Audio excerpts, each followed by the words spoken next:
Squeezie. Squeezie. Squeezie. Squeezie.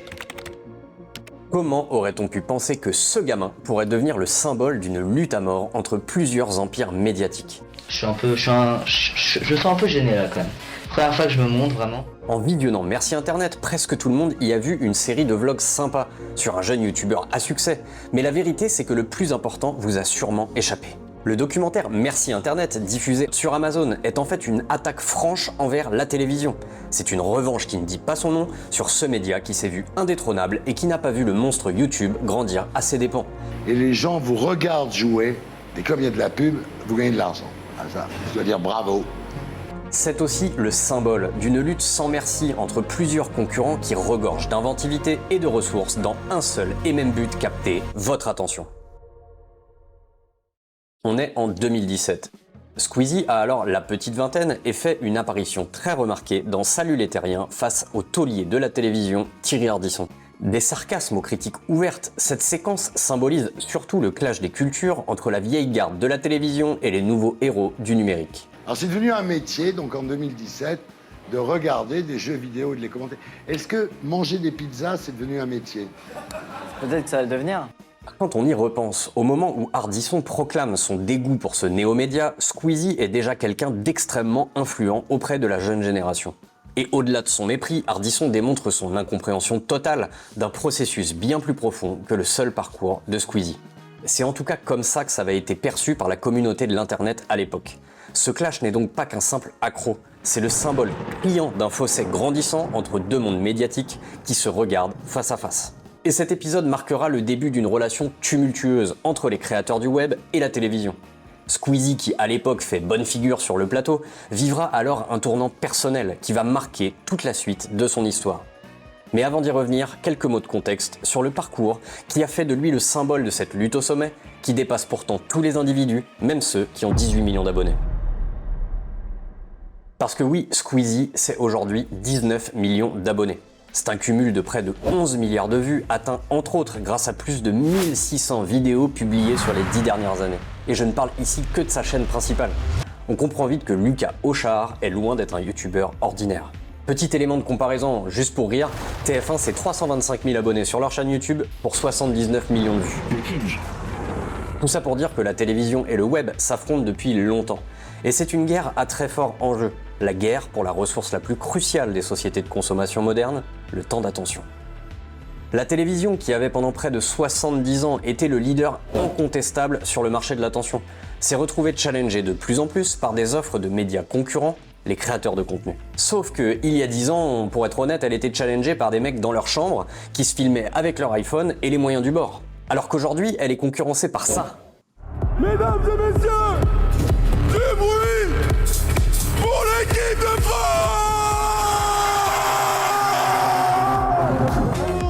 En étant le deuxième gagnant du GP Explorer! Du bruit pour des pilotes! Envolé! Mesdames et messieurs,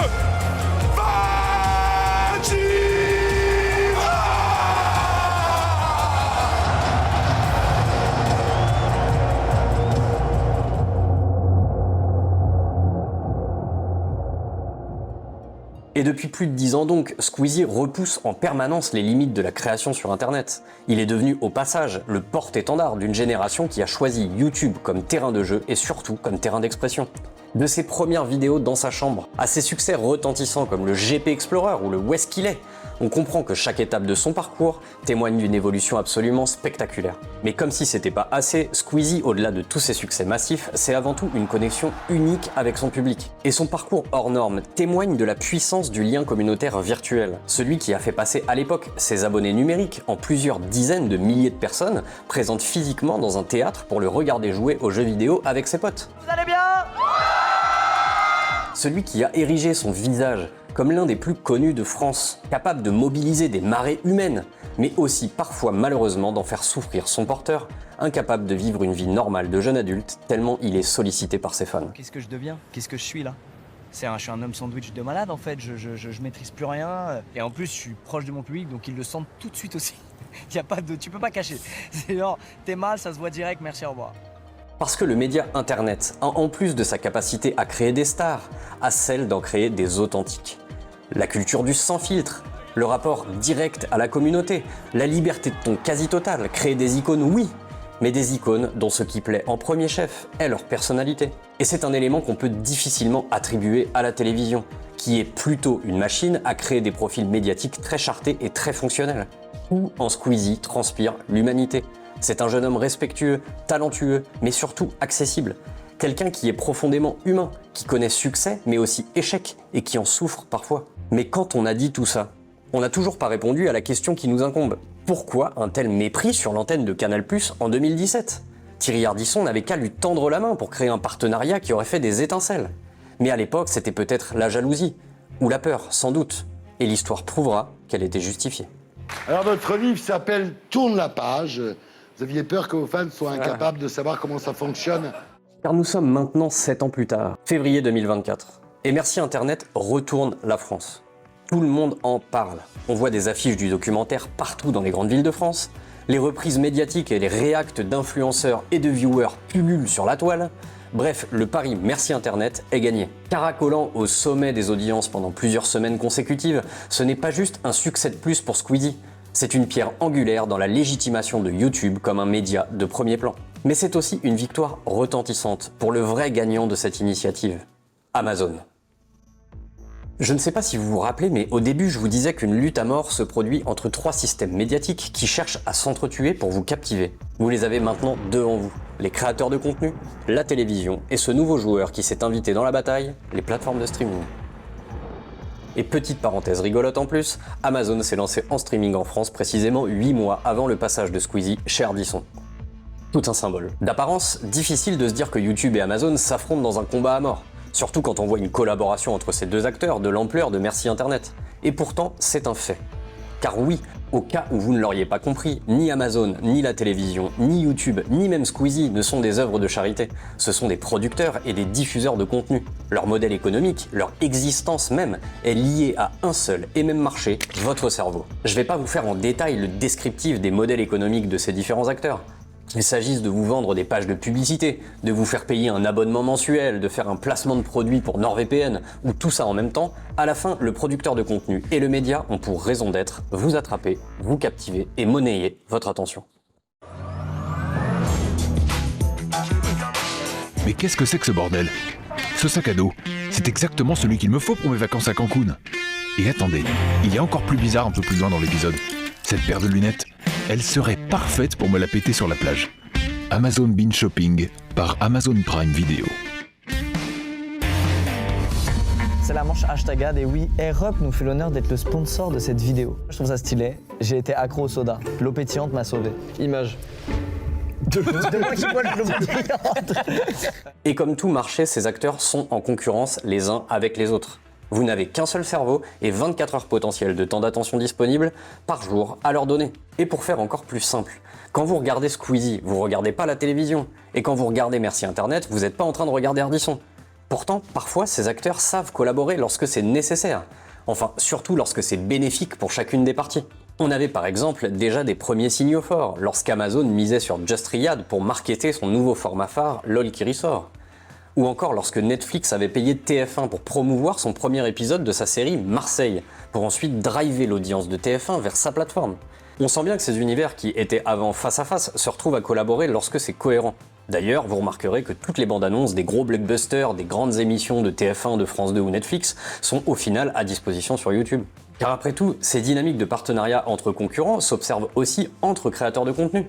Aujourd'hui, le web déborde de contenu collaboratif entre plusieurs youtubeurs. Et bien qu'ils soient tous potes sur le papier, n'oubliez jamais qu'ils restent en fait des concurrents. Maintenant, la question cruciale, c'est pas tant pourquoi faire une collab Amazon Squeezie comme Merci Internet, ça je pense que vous avez tous compris l'intérêt de le faire. Mais la question c'est comment on en maximise le succès et l'acceptabilité par l'audience. Et là encore, c'est là qu'on voit toute la finesse de Lucas Auchard.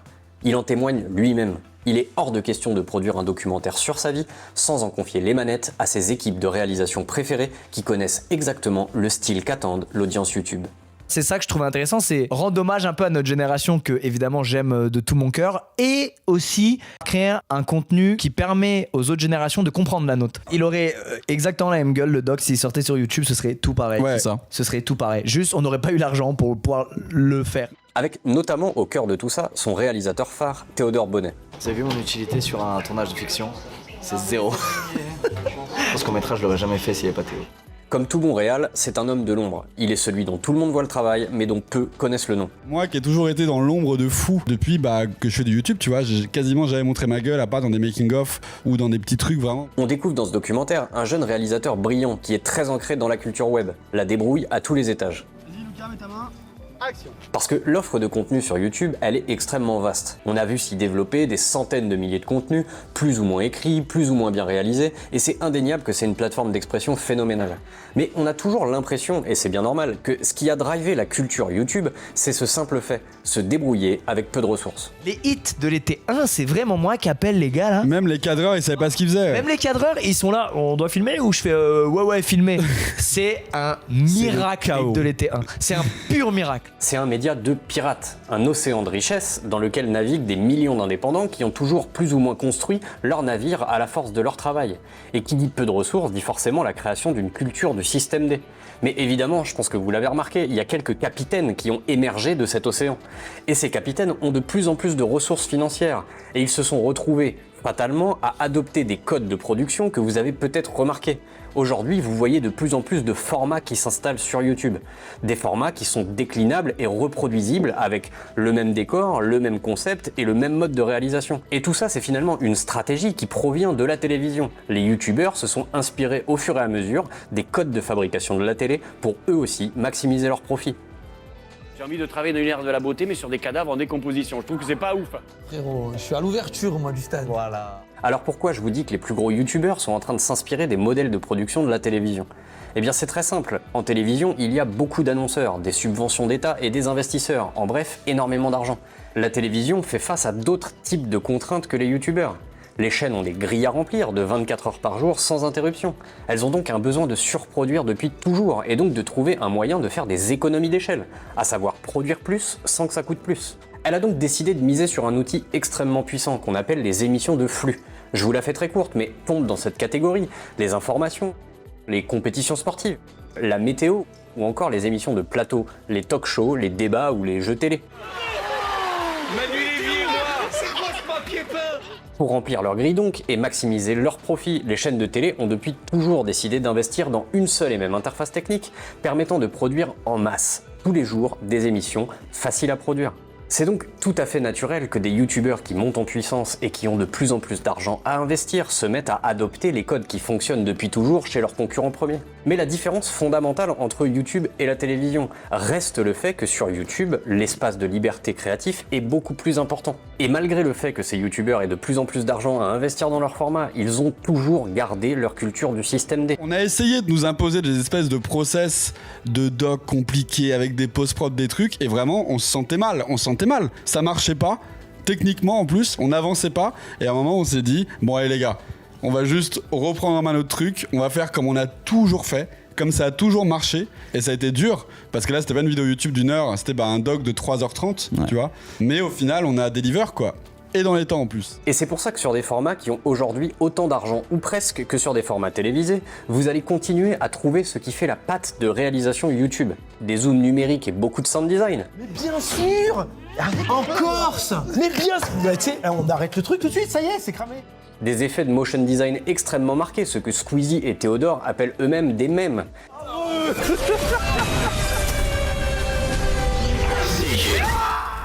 Bref, beaucoup d'artifices visuels et sonores qui permettent de dynamiser une œuvre en post-production sans multiplier les coûts de tournage. C'est un peu technique, mais en vérité, je vais essayer de vous faire une synthèse pour que vous compreniez où je veux en venir. La télévision, qui a beaucoup plus d'expérience que YouTube, a dû se construire au fil du temps un modèle économique qui permette de maximiser les profits des producteurs et des chaînes. Ils ont donc misé sur une seule interface technique, un seul décor qui permet de reproduire le même type d'émission en quotidienne ou en hebdomadaire. Alors que les youtubeurs ont dû se construire en suivant un parcours complètement différent. Ils ont commencé avec du système D et très peu d'argent. Mais comme la concurrence se fait de plus en plus fierce sur internet, ils sont obligés de surinvestir dans des concepts créatifs qui coûtent beaucoup d'argent. Et pour pouvoir tenir sur la durée avec des modèles économiques plus tendus, ils ont dû tout naturellement copier leurs grands frères et se mettre à faire comme la télévision, à savoir de produire plusieurs formats sur le même décor avec le même concept créatif.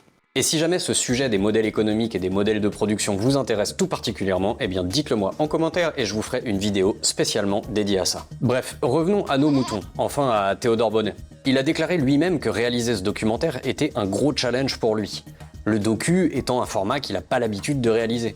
C'est un art à part qui a ses propres codes de réalisation. C'était ça la grosse difficulté en vrai qu'on a traversé pendant presque 1 an et demi avec Laura qui a monté le doc. Et qui en plus, Laura, qui n'est pas c'est pas une fan de YouTube à la base. Qu'est-ce qui est intéressant, qu'est-ce qui ne l'est pas. Tu vois, souvent on avait des trucs de bah ça c'est hyper intéressant pour les gens de YouTube, mais ça va absolument pas parler aux gens de pas de YouTube. Donc qu'est-ce qu'on fait quoi? Et ça en vrai c'était très difficile. Et pourtant, il a su en capturer l'essence et les fondamentaux. Son écriture de Merci Internet respecte les codes du storytelling de documentaire. Sa mise en image correspond à ce que l'inconscient collectif se figure comme étant un documentaire. Mais il a réussi à imposer également sa patte de réalisateur YouTube. Il y injecte un savant mélange qui reprend des codes traditionnels de l'art du documentaire, mais il se permet des libertés de ton, des libertés dans la façon de filmer et de monter son format qu'on mettrait plus naturellement dans la case YouTube. Mais je suis quand même content, on est allé pour que ça plaise à ceux qui nous suivent, on est quand même allé jusqu'à foutre des mèmes de meumeux dans le doc et ça. Mais surtout, c'est un pari risqué, et surtout pour Amazon. Car cette plateforme de streaming qui compte plus de 200 millions d'abonnés dans le monde a des codes, des chartes de mise en image. Et ce ne sont pas non plus les plus légères du monde.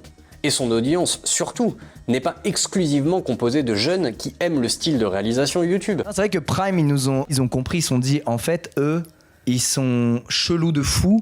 On va devoir bypass nos process, nos trucs pour leur laisser cette liberté, ouais. Cette liberté de création. Mais normalement, les gars, le résultat, il devrait être bien. C'est un pari, quoi. C'est un pari qu'ils ont fait. C'est un pari de fou. En vrai, c'est un pari, tu vois. Alors pourquoi l'ont-ils fait? C'est très simple. Amazon a cherché à séduire cette nouvelle audience fan de Squeezie.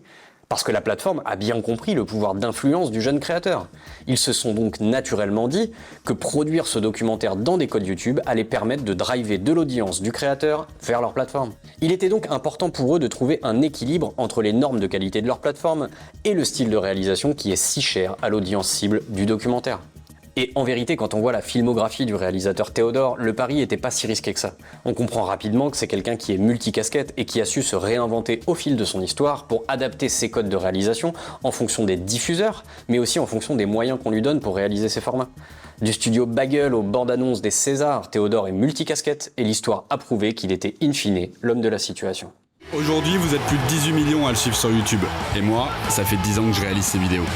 Regarde notre gueule, mec. Les critiques de la télévision envers YouTube semblent appartenir à un monde révolu. Celui où l'affrontement frontal entre ces deux univers était complètement cloisonné. Tu parles beaucoup bien de YouTube et de ce qui se fait sur Internet. À quel moment t'as changé d'avis ou à quel moment t'as vraiment découvert en fait ce nouveau monde de contenu? J'ai changé d'avis il y a longtemps. Effectivement. L'arrivée sur le marché de ce nouvel acteur, Amazon, qui est encore plus dangereux pour la télévision que les créateurs de contenu, a fini de convaincre les derniers réfractaires. Ils ont tous compris que c'était le moment de tendre la main. Au moment où j'écris cette vidéo, Danse avec les stars d'internet vient juste de sortir et vient ajouter la cerise sur le gâteau qu'il me fallait pour conclure cette analyse. Ce docu, aussi magnifique et émotionnel qu'il soit, va donc bien au-delà de la personnalité de Squeezie lui-même. Il nous invite à réfléchir avec humilité sur les erreurs du passé et surtout à comprendre les potentiels de création d'avenir commun. Merci Internet, c'est pas juste l'histoire d'un succès, c'est la preuve vivante que les pirates de l'Internet ont brisé les dernières barrières de la respectabilité. C'est bien plus qu'un documentaire, c'est un manifeste pour une génération tout entière qui a refusé les limites imposées par les médias traditionnels et qui sont devenus tellement forts qu'aujourd'hui c'est la télévision qui vient les chercher. C'est l'histoire d'une revanche. Celle de Squeezie, mais aussi de toute une communauté de gens qui avaient trouvé dans YouTube une plateforme d'expression libre et sans frontières. C'est aussi la preuve vivante que les rêves les plus fous peuvent devenir réalité, pourvu qu'on ait le courage de les poursuivre. Et à travers ce film, Lucas Auchard, Théodore Bonnet et tous les autres font deux choses bien distinctes à la fois. Ils tendent la main, mais ils n'oublient pas non plus quand c'est nécessaire de lever le doigt. Merci à tous d'avoir suivi ce contenu. Moi, j'ai été hyper content de pouvoir l'écrire parce que je trouve que c'est une belle synthèse de tout ce qu'on théorise avec Coopercast depuis 4 ans. Quand on a lancé la boîte avec mes associés, on était persuadés que YouTube et la télévision seraient 2 univers qui finiraient par fusionner. Et on est content de constater qu'il y a de plus en plus de signaux forts qui démontrent ce qu'on est en train de raconter. Que vous soyez d'accord ou pas d'accord avec ce constat, et bah ça je vous laisse me le dire en commentaire, le débat est ouvert. C'était Gabriel Rigaloff de Hoopercast et je vous dis à très bientôt pour un nouveau contenu.